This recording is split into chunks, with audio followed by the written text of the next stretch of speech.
بسم اللہ الرحمن الرحیم۔ ابو سفیان کا نبی صلی اللہ علیہ وسلم کے ساتھ کیا تعلق تھا، کیا رشتہ تھا، اور ابو سفیان نے نبی کریم صلی اللہ علیہ وسلم کی خدمت میں کون سی گزارشات کیں، اور نبی کریم صلی اللہ علیہ وسلم نے ان گزارشات کے متعلق کیا جواب ارشاد فرمایا۔ صحیح مسلم اور امام ترمذی کی متفقہ حدیث ہے۔ اس کے علاوہ ابو داؤد میں بھی اس کی روایت ملتی ہے کہ ایک دفعہ حضرت بلال حبشی، حضرت سلمان فارسی، حضرت عبد الرحمن بن عوف ایک جگہ پر بیٹھے یہ باتیں کر رہے تھے کہ ابو سفیان نے اسلام قبول کر لیا ہے، ابھی تو ہم نے ان سے احد اور بدر کا بدلہ لینا تھا۔ یعنی ان کے کہنے کا مقصد یہ تھا کہ ہم نے اسلام کے لیے قربانیاں دیں، اپنی جانوں کے، اپنے خون کے نذرانے پیش کیے، اور ابو سفیان کے خاندان نے فتح مکہ کے بعد اسلام قبول کر لیا ہے۔ راوی کہتے ہیں کہ ان الفاظ کے پیچھے ان کی ابو سفیان سے نفرت مقصد نہیں تھی، بلکہ ان کی اس گفتگو کا مقصد یہ تھا کہ ابھی کل کی بات تھی، ابو سفیان مسلمانوں کا اور نبی صلی اللہ علیہ وسلم کا بدترین دشمن تھا، اور آج وہ اسلام قبول کر چکا ہے، تو اس کے ماضی کو بھلانے میں صحابہ کرام کو وقت درکار تھا۔ خیر، حضرت ابو بکر صدیق رضی اللہ تعالیٰ عنہ نے ان صحابہ کرام سے فرمایا کہ تم مکہ کے سردار کے بارے میں کیسی باتیں کر رہے ہو، جبکہ وہ اسلام بھی قبول کر چکے ہیں، اور ساتھ ہی آپ صلی اللہ علیہ وسلم کی بارگاہ میں جا کر عرض کی کہ یا رسول اللہ صلی اللہ علیہ وسلم، یہ صحابہ کرام ابو سفیان کے بارے میں یہ گفتگو کر رہے ہیں۔ تو نبی کریم صلی اللہ علیہ وسلم نے ارشاد فرمایا کہ ابو بکر، تم نے ان کے دل دکھا دیے ہیں۔ ابو سفیان کو اور اس کے خاندان کو مسلمان کے طور پر قبول کرنے میں انہیں وقت لگے گا، کیونکہ ان لوگوں نے اپنے گھروں کو چھوڑا اور اپنے جان و مال کے نذرانے اسلام کی راہ میں پیش کیے ہیں۔ یہ سن کر سیدنا ابو بکر صدیق رضی اللہ تعالیٰ عنہ واپس ان تینوں صحابہ کرام کے پاس آئے اور ان سے معذرت کی۔ اسی سے متصل صحیح مسلم بن ابو داؤد کی روایت ہے کہ ابو سفیان نبی کریم صلی اللہ علیہ وسلم کی بارگاہ میں حاضر ہوئے اور آ کر عرض کیا، یا رسول اللہ صلی اللہ علیہ وسلم، عام مسلمان میرے ساتھ اٹھنا بیٹھنا اور بات کرنا پسند نہیں کرتے، ان کے پیش نظر میرا ماضی ہے، میری آپ سے کچھ گزارشات ہیں، اگر آپ ان کو قبول فرما لیں تو شاید ان مسلمانوں کے دل میں میرے لیے محبت پیدا ہو جائے اور نفرت کم ہو جائے۔ آپ صلی اللہ علیہ وسلم نے ارشاد فرمایا، کیا گزارشات ہیں؟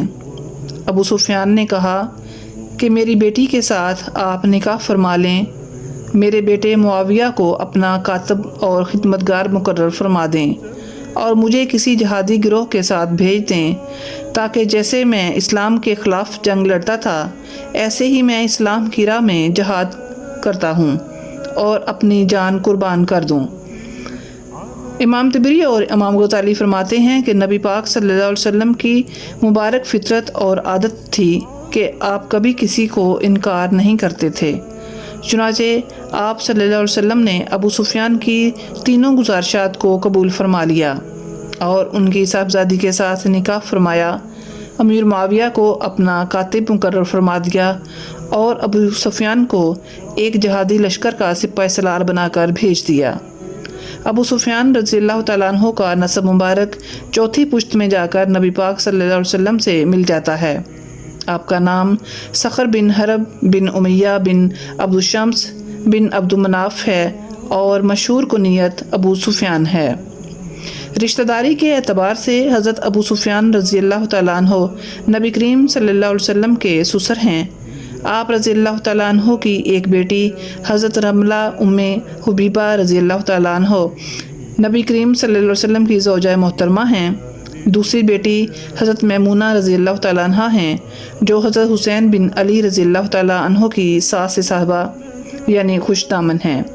اس طرح کہ حضرت میمونہ رضی اللہ تعالیٰ عنہ کی بیٹی حضرت لیلہ بنت ابی مرہ رضی اللہ تعالیٰ عنہ ہیں، جو حضرت حسین رضی اللہ تعالیٰ عنہ کی زوجہ ہیں، جن سے حضرت علی اکبر رضی اللہ تعالیٰ عنہ پیدا ہوئے، جنہوں نے میدان کربلا میں اپنے والد حضرت حسین رضی اللہ تعالیٰ عنہ کے ساتھ جام شہادت نوش کیا۔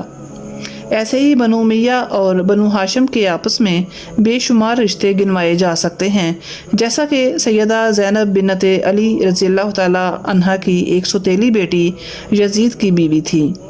فتح مکہ کے موقع پر رسول اللہ صلی اللہ علیہ وسلم نے 10,000 صحابہ کرام رضی اللہ تعالی عنہ کی میت میں مکہ سے کچھ پہلے مرال زہران نامی مقام پر پڑاؤ ڈالا۔